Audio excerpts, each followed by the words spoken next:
جو ٹویٹس کیے ہیں یہ تو انہوں نے کہا کہ میرے ساتھ پی ٹی آئی کے ان افراد نے ناانصافی کی ہے جو ان کو شروع سے ہی جو ہے وہ ناپسند کرتے تھے اور ان کا ایسے لوگوں سے جھگڑنے کا کوئی ارادہ نہیں ہے، لیکن وہ جو جن لوگوں نے ان کو اذیت دی ہے ان کے سامنے وہ کبھی کوئی سر جو ہے وہ نہیں جھکائیں گے۔ اور پھر یہ بھی انکشاف انہوں نے کر دیا کہ بانی چیئرمین عمران خان اس وقت سازشوں کے گھیرے میں ہے، وہ تو ان کے نظریات کے خلاف نہیں جائیں گے، ان کو لیڈر ہمیشہ مانتے رہیں گے، لیکن جو گھراؤ کرنے والے ہیں، جو سازشی عناصر ہیں، وہ ان کے ارد گرد جو ہیں وہ انہوں نے کہا کہ وہ موجود ہیں، اور ان کا جرم صرف یہ ہے کہ انہوں نے پارٹی کے اندر کسی گروپ کا ساتھ نہیں دیا، ہمیشہ چونکہ انہوں نے عمران خان کو لیڈر مانا تو اس کی سزا جو ہے ان کو جو ہے وہ ملے گی۔ پھر ان کو یہ بھی اس کی جانب سے کہا گیا کہ جو سوشل میڈیا اور قومی میڈیا کا جو انہوں نے بائیکاٹ از خود کر رکھا تھا، اس بائیکاٹ کو انہوں نے جو ہے وہ ختم کرنے کا بھی اعلان کیا ہے، اور یہ کہا کہ وہ جو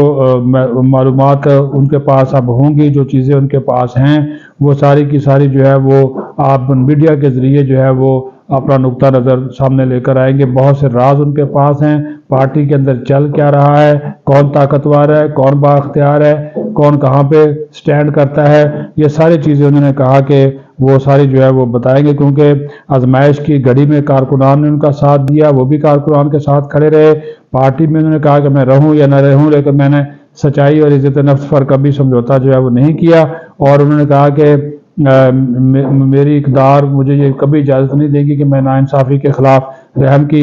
بھیک مانگوں۔ یہ یک طرفہ جو ہے وہ فیصلہ میرے خلاف کیا گیا مجھے پارٹی سے نکالنے کا، میں کسی شوکاز نوٹس کا جواب بھی نہیں دوں گا، کیونکہ انہوں نے فیصلہ کر لیا ہے تو مجھے انہوں نے نکال دیا ہے، تو اس کی درخواست نہیں کروں گا کہ مجھے جو ہے وہ اس کی میں اپیل بھی نہیں کروں گا، کیونکہ لیکن میں اس قسم کے سلوک کا مستحق نہیں تھا۔ اور جو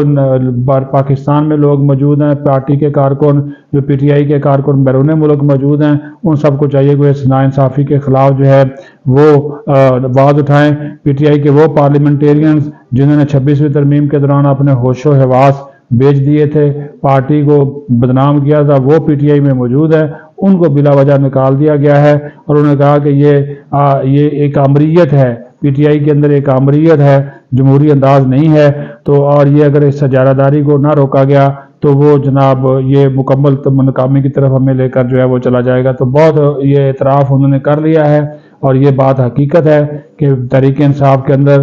ایک شخص کی ہی آمریت ہے، اور اس کا نام عمران خان ہے، وہی فیصلے کرتا ہے، باقی پوری پارٹی کی کوئی اہمیت نہیں ہے، کیونکہ وہ کہتا ہے جی میں ہی تحریک انصاف ہوں، بانی چیئرمین ہی تحریک انصاف ہے، باقی سارے اس کے جو ہے وہ کارکن ہیں یا نام نہاد جو ہے وہ رہنما ہے، ان کی نہیں سنی جاتی۔ باقی جناب ترکیہ کے صدر پاکستان میں موجود ہیں، کامیاب دورہ رہا، 24 معاہدوں اور ایم او یوز پر جو ہے وہ دستخط ہو چکے ہیں۔ یہ جو F8 اور F10 والا انٹرچینج ہے اس کو طیب اردوان کا نام دے دیا گیا ہے، اچھی بات ہے۔ $5 ارب تجارتی حجم لے جایا جائے گا، مسئلہ فلسطین کے حل کے لیے پاکستان اور ترکیہ مل کر آواز اٹھائیں گے، پھر دفاعی اور فوجی شعبے میں تعاون بڑھایا جائے گا، ایئر فورس کی ٹیکنالوجی اس کے اوپر بھی جو ہے وہ ترکیہ مدد کرے گا، پھر ترکیہ سے ہم جدید ترین جو لڑاکا طیارے ہیں، ہیلی کاپٹرز ہیں، وہ بھی ہم ان سے خریدیں گے۔ تو مطلب یہ ہے کہ ترکیہ کے صدر کا یہ جو دورہ پاکستان ہے یہ ہر لحاظ سے کامیاب رہا ہے، اور اس کے جو ہے وہ دور راست اثرات مرتب ہوں گے۔ اور ترکیہ کے صدر خود بھی پاکستان آ کر بہت خوش تھے، فخر محسوس کر رہے تھے،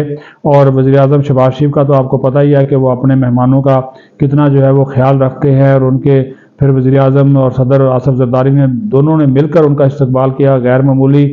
پروٹوکول سے ہٹ کر ان کو جو ہے وہ غیر معمولی جو پروٹوکول دیا، اور روایتی چیزوں سے ہٹ کر جو ہے وہ غیر معمولی پروٹوکول دیا گیا۔ مقصد صرف یہ تھا کہ پاکستان اور ترکیہ کے درمیان جو تعاون اور تعلقات ہے اس کو جو ہے وہ زیادہ سے زیادہ جو ہے وہ فروغ جو ہے وہ دیا جا سکے۔ تو یہ جو دورہ ہے یہ بھی دونوں ملکوں کے درمیان جو باہمی تعاون تمام شعبوں میں جو اسٹریٹجک تعلقات ہے اس کو مزید مستحکم کرنے میں بھی بڑا جو ہے وہ مددگار ثابت ہوگا۔ اپنا خیال رکھیں۔ پاکستان زندہ باد۔